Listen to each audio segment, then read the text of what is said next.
अस्सलाम वालेकुम, मेरा नाम मोहम्मद अहमद शफीक है। मैं पाकिस्तान अंडर 19 वर्ल्ड कप खेल चुका हूँ 2016 में।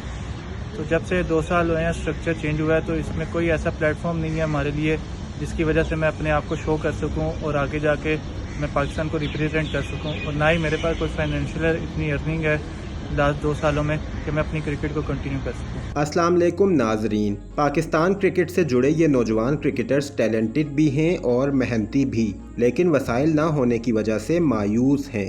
आइए जानते हैं आखिर ऐसा क्यों है कि इतने सालों की मेहनत के बावजूद ये नौजवान क्रिकेटर्स पाकिस्तानी टीम में जगह बनाने में नाकाम हैं। अगर आपने हमारे चैनल को सब्सक्राइब नहीं किया तो काइंडली इसको लाइक, सब्सक्राइब और शेयर करें।